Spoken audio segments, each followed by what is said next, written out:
Hello दोस्तों, मैं अभिषेक राजपूत और आज मैं बात करूंगा यूजीसी यूनिवर्सिटी ग्रांट कमीशन के बारे में। इसके फायदे क्या हैं, नुकसान क्या हैं और ये किस लेवल पे काम करता है। यूजीसी ये यूनिवर्सिटी लेवल पे काम करता है, आम लोगों के लिए नहीं है।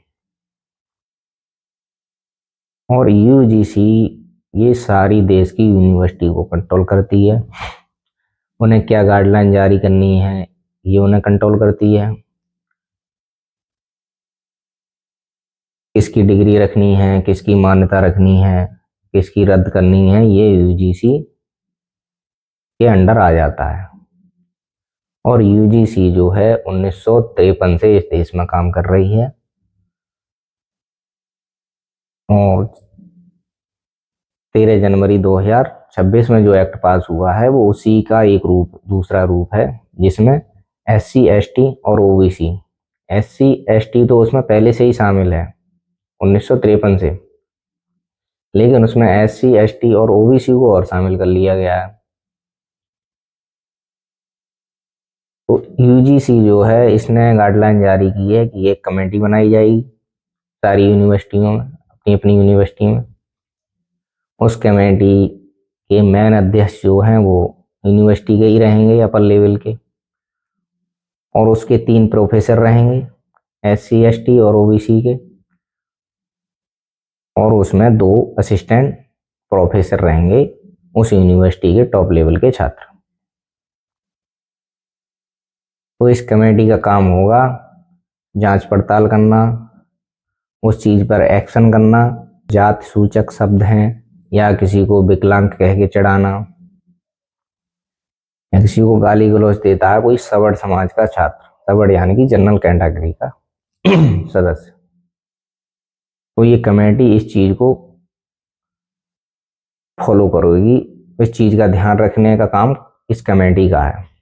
इस कमेटी के अंदर एक इक्विटी सेल बनाया जाएगा, एक इक्विटी स्क्वाड बनाई जाएगी और एक इक्विटी सेक्टर बनाया जाएगा। ये कमेटी इन्हीं सेक्टरों में काम करेगी। और यूजीसी जो है इन यूनिवर्सिटियों को जो भी गाइडलाइन जारी करती है वो माननी पड़ेगी, और नहीं मानती है कोई यूनिवर्सिटी तो उसकी मान्यता रद्द कर दी जाएगी, उसकी डिग्रियां रद्द कर दी जाएंगी। यूजीसी जो है बहुत पावरफुल है, ये 1953 से चली आ रही है। ये यूनिवर्सिटियों को फंड प्रोवाइड करती है स्टाफ के लिए, लाइब्रेरी के लिए, और ग्राउंड्स के लिए, ऑडिटोरियम के लिए, इसलिए ये बहुत पावरफुल है। और जो भी ये गाइडलाइन जारी करेगी वो माननी पड़ेगी, कोई सी यूनिवर्सिटी क्यों ना हो।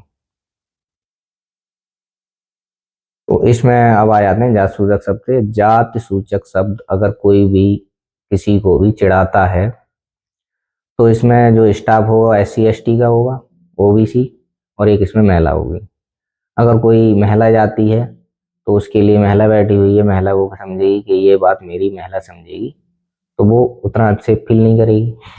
ओबीसी समाज का कोई सदस्य आता है जासूस शब्द में, तो उसमें ओबीसी का सदस्य बैठा हुआ वो समझेगा हाँ मेरे बिरादरी वाला मेरी बात समझेगा।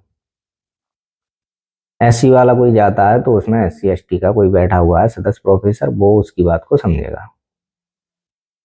और वहीं अगर सवर्ण समाज का कोई सदस्य बच्चा जाता है यूनिवर्सिटी से, स्टूडेंट जाता है, तो वो अनसेफ फील करेगा क्योंकि उसके समाज का कोई सदस्य उस कमेटी में नहीं लिया गया है।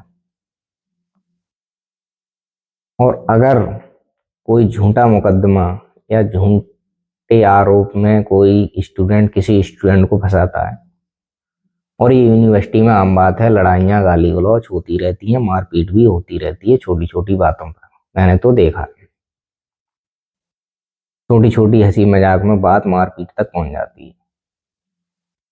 और गाली गलौज तो अपने गाँव में आम बात है।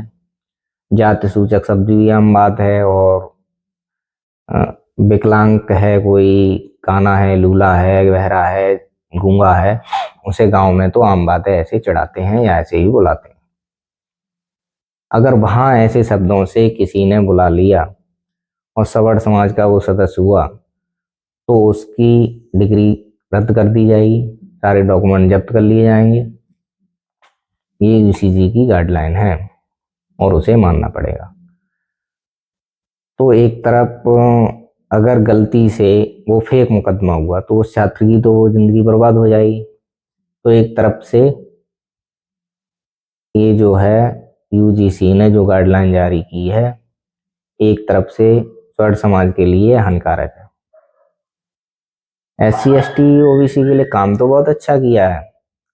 एसटी एससी और एसटी वर्ग को बहुत दबाया गया है, बहुत प्रताड़ित किया गया है, ये सब जानते हैं और बहुत पहले से इन पे अत्याचार होता चला आ रहा है।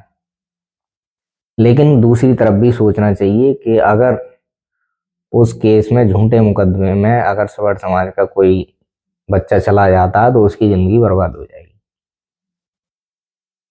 उस कानून में फेरबदल करके उसमें सोचना चाहिए कि अगर कोई फेक मुकदमा या फेक शिकायत करता है तो उसके खिलाफ भी कोई एक्शन हो, एससी एसटी या ओबीसी के ऊपर, ऐसा कुछ उस कानून में बदलाव करने चाहिए,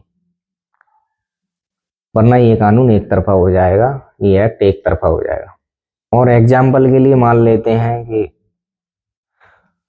जैसे सरकार लेके आई, सरकार काम तो बहुत बहुत अच्छे लेके आई है, लेकिन उसके दुष्परिणाम भी बहुत ज़्यादा होते हैं, ये मानना पड़ेगा सरकार को। जैसे दहेज दहेज प्रथा जो है कानून लेके आई थी, उसके ज़्यादातर मुकदमे जो हैं 100 में से 90% फेक मुकदमे चल रहे हैं, जिसमें पूरा परिवार का परिवार खिंच जाता है, उसके बहनों ही खिंच जाते हैं, उसकी बुआ फूफा, ये सारे कोर्ट कचहरियों के चक्कर लगाते नजर आते हैं अगर एक फेक मुकदमा हो जाए तो। और आप लोगों ने तो आसपास ये देखा ही होगा। तो ऐसा ही कुछ इसमें होने वाला है अगर इसमें कुछ बदलाव नहीं किए गए तो।